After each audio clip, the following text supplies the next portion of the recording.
పరిచయం కార్యక్రమం. ఒకరొకరు మొహాలన్న పేర్లన్నీ తెలిసిపోయిన మొహాలన్న పరిచయం అవ్వాలి. ఎలక్షన్స్ చాలా బాగా జరుగుతుంది. అండ్ కానీ మనకి ఎలక్షన్స్ దగ్గరికి వచ్చేస్తుంది. రేపు ఎలక్షన్ షెడ్యూల్ కూడా అనౌన్స్ చేస్తున్నారు. ఆ గౌరవం దక్కేటట్టు ఏం చేయాలి, ఎట్లా చేయాలనేది నేను ఆయనతో మాట్లాడుతున్నాను. మన అద్దె మధ్యలో మాట్లాడి బాగా జరుగుతుందని అనుకుంటున్నాను. బాబ్జీ గారికి, నాయుడు గారు, పవన్ కళ్యాణ్ గారు ఒక అండర్స్టాండింగ్ వచ్చి సౌత్ కొత్తలో ఇన్ఛార్జిగా గడ్డి బాబ్జీ గారు చాలా బాగా పనిచేశారు. ఆయనకి టికెట్ వస్తుందని కూడా మీ అందరం బలంగా నమ్మాము. ఆయన టికెట్ రాకపోవడం, వెల్కమ్ టు యూ ఆల్. ఇది నిన్న తెలుగుదేశం కార్యకర్తలతో నేను ఒక మీటింగ్ పెట్టుకున్నాను.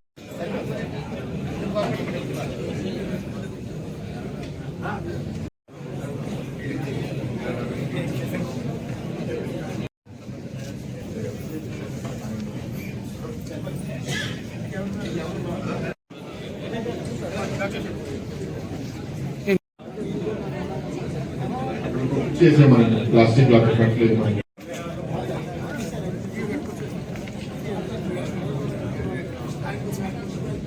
ఫ్రంట్ రోల్ రాకపోతే అక్కడ వెనకాల రోల్ కూర్చోండి.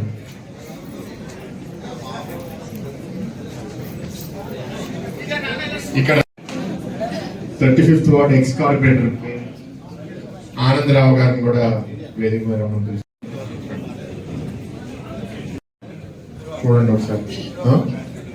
వస్తున్నాడా సార్?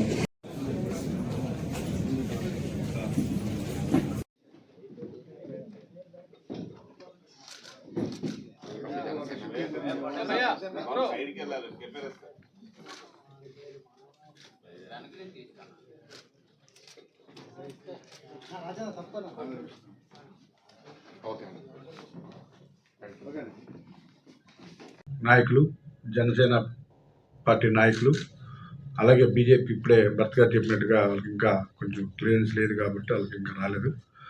అందరం కూడా ఒకసారి కూర్చొని ఆత్మీయ సమ్మేళన కూర్చొని ఒకరికొకరు పరిచయాలు, కొంతమంది పరిచయాలు లేని వాళ్ళు అందరూ ఉంటారు కూడా కాబట్టి పరిచయం చేసుకొని, అంటే ఒక 2-3 రోజులు తర్వాత చేయాలనుకున్న యాక్చువల్గా రేపు మంచి రోజు, మన పేరు మీద బాగుందని చెప్పేసి రేపు మార్నింగ్ 9 గంటలకి ఇక్కడ జగదాంబ జంక్షన్ దగ్గర అలా ప్రచారం స్టార్ట్ చేస్తాం.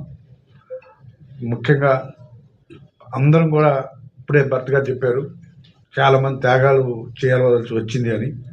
సో ఖచ్చితంగా కొన్ని సందర్భాల్లో కొన్ని సాధించుకోవాలంటే ఈ రాష్ట్ర ప్రజల కోసం, ఈ రాష్ట్ర అభివృద్ధి కోసం తప్పనిసరి పరిస్థితుల్లో అందరం కూడా త్యాగాలు చేయవలసి వచ్చింది. సో ఎవరైనా మనసు ఇబ్బంది ఉన్న అందరం కూడా కలుపుకొని ప్రతి ఒక్కరు కూడా అందరూ ఈక్వల్గా, ఇక్కడ ఆ పార్టీ ఈ పార్టీ ఉండదు, అందరం కలిసి కూడా అందరూ సమానమే, 2 కళ్ళులాగా కలిసిమెలిసి ఇక్కడ ఇప్పుడే భర్త గారు చెప్పినట్టుగా సెంటిమెంట్గా అన్ని విధాలకు కూడా విశాఖపట్నంలో అత్యధిక మెజార్టీతో గెలవడానికి విశ్వ ప్రయత్నం చేస్తాం. అన్ని వనరులను కూడా వాడుకొని ఒక తిరుగులేని శక్తిగా మరి 7 ఎమ్మెల్యేలలో ఈ పార్లమెంట్లో హైయెస్ట్ వచ్చే విధంగా ఇక్కడున్న నాయకులందరూ కష్టపడి తీసుకొస్తాం. ఎటువంటి డౌట్ లేదు.